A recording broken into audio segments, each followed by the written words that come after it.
Sandbaggers Case Files, a look back at the best spy show you've never heard of.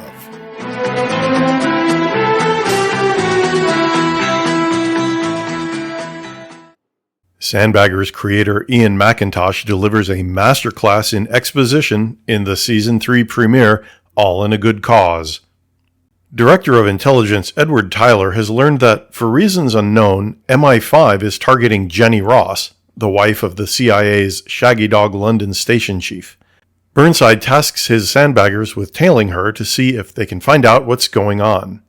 While Willie observes Jenny keeping a rendezvous with a dashing fellow by the name of Trevor Darcy, Jeff Ross buys Burnside an expensive lunch to ask him for a favor. Somebody's got me under surveillance, and I don't think it's the Russians. As if that wasn't weird enough, Sir Geoffrey Wellingham tells Burnside that the Home Office is making indiscreet inquiries about the value of the special relationship with the CIA, and Mike Wallace's MI5 acquaintance is dropping unsubtle hints about a hush-hush surveillance job on none other than Jeff Ross. Kane and Burnside suspect Darcy could be a KGB agent trying to blackmail Jeff Ross via his wife, and that's why MI5 are keeping an eye on him. Doesn't look good, does it? No.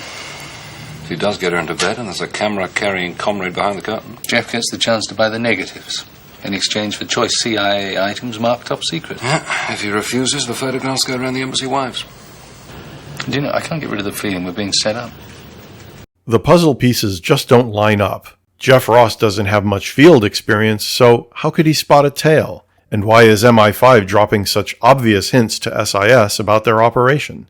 There's no shortage of theories, each more convoluted than the last.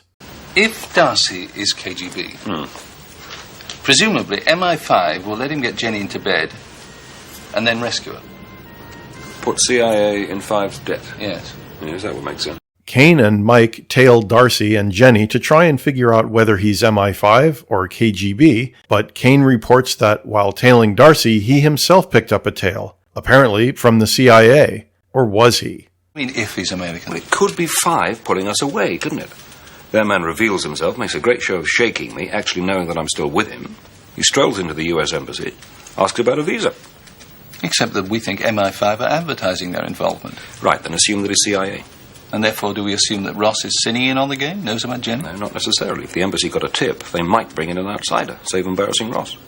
It's just getting ridiculous. I don't think they're sitting in. Well, they must be.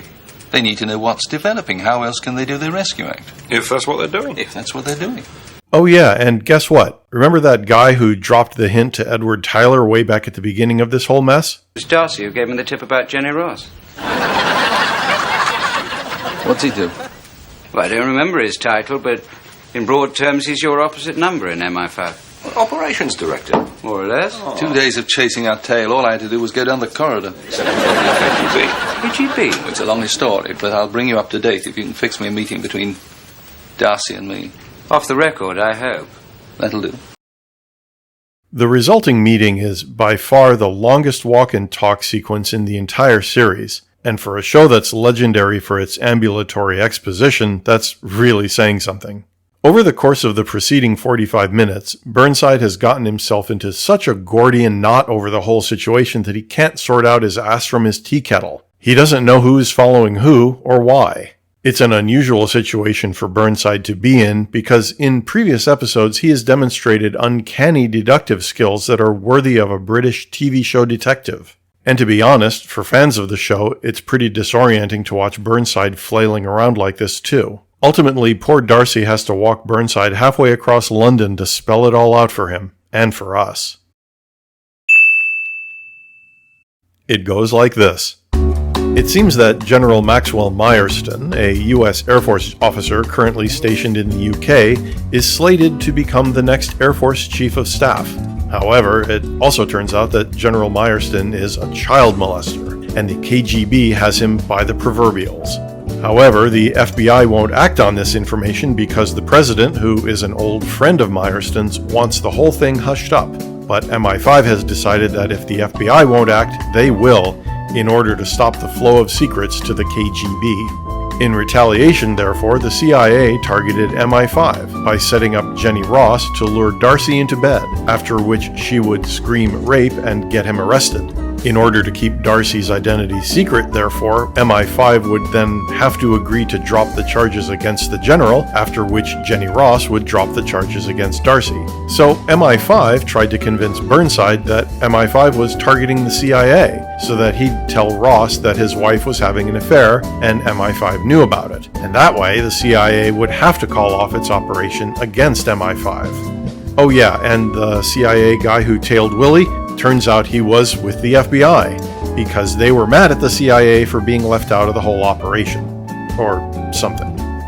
And that's what Darcy told Burnside. Anyway, Burnside is so pissed off that he calls in Ross and tells him to go fuck himself. If you talk to Five?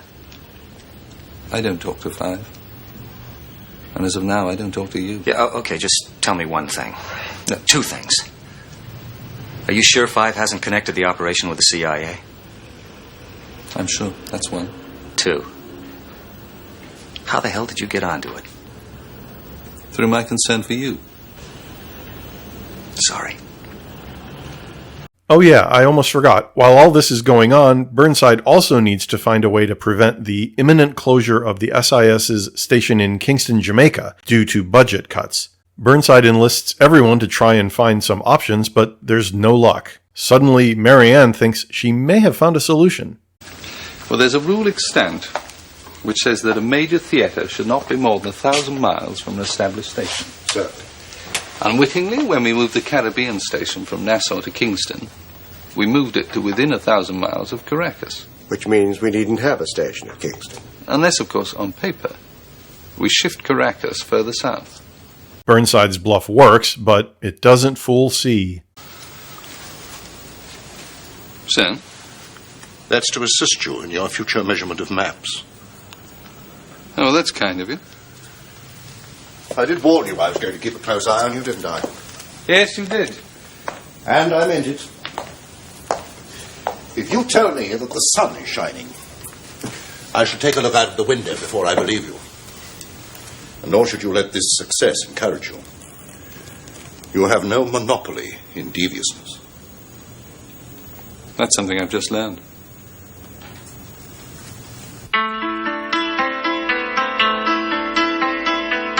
I don't know about you, but after trying to sort all that out, I need a drink.